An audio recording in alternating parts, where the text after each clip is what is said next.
सरकारी तंत्र में गहरे पेठी लापरवाहियों से संबंधित ऐसी खबरें आती रहती है जो इस बात पर बेहद निराश करती है कि इस जटिल व्यवस्था में साधारण लोगों को अपने अधिकार कैसे मिले, लेकिन कई बार अनदेखी ऐसी हद से भी गुजर जाती है कि उस पर मुश्किल से विश्वास होता है। उत्तराखंड के पिथौरागढ़ जिले में एक महिला पारुली देवी के फौजी पति की मौत 69 साल पहले एक हादसे में हो गई थी।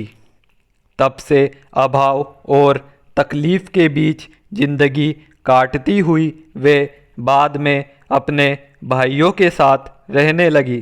सेना की नियमित नौकरी करते हुए हादसे का शिकार होने के बाद कायदे से होना यह चाहिए था कि संबंधित महकमा और कार्यालय उनके परिवार से संबंधित ब्यौरा मंगाकर अपनी ओर से उनकी पत्नी को निर्धारित प्रक्रिया के तहत पेंशन या अन्य वाजिब सुविधाएं मुहैया कराता।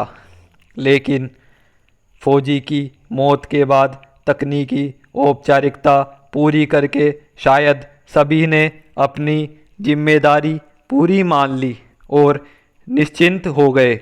यानी एक महिला करीब 7 दशक तक अपने अधिकार से वंचित जिंदगी गुजारती रही, लेकिन उसका हक देने के लिए संबंधित महकमे के लोग खुद आगे नहीं आए, जिनका यह दायित्व था।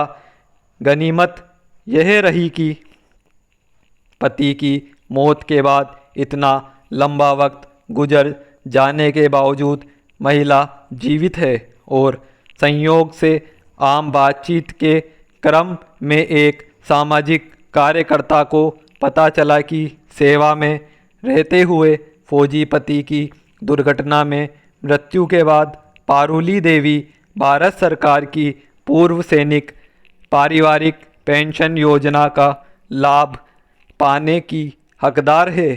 फिर उन्होंने मदद की और जाकर पारुली देवी को पेंशन और बकाया राशि के करीब 20 लाख रुपए मिल सकेंगे। इतना तय है कि महिला के परिवार में इतनी जानकारी या जागरूकता नहीं रही होगी कि पति की मौत के बाद उनके क्या अधिकार है। फिर कई बार हादसे या किसी अन्य कारण से अकाल मौत की स्थिति में परिवार के लोग सदमे में कुछ जरूरी बातों का ध्यान नहीं रख पाते हैं, लेकिन मानवीय पहलू या संवेदनाओं का लिहाज छोड़ भी दे तो यह किसकी ड्यूटी थी कि सेवा काल में फौजी की मृत्यु के बाद उसके परिवार के आर्थिक अधिकार उन तक पहुंचाए जाए। आज पारुली देवी 81 साल की है। अगर किन्हीं वजहों से उनकी मौत हो गई होती या उनके संपर्क में वे सामाजिक कार्यकर्ता नहीं आए होते तो क्या उन्हें उनका हक मिल पाया होता? अमूमन सभी सरकारी महकमों में हर कामकाज से लेकर सेवानिवृत्ति के बाद तक की सारी औपचारिकताओं को पूरा करने के लिए संगठित विभाग काम करते हैं। विडंबना यह है कि ऐसे मामले अक्सर सामने आते हैं जिसमें कोई व्यक्ति सेवानिवृत्ति के बाद पेंशन या स्व अर्जित दूसरी आर्थिक सुविधाएं हासिल करने के लिए दफ्तरों के चक्कर काटता रहता है।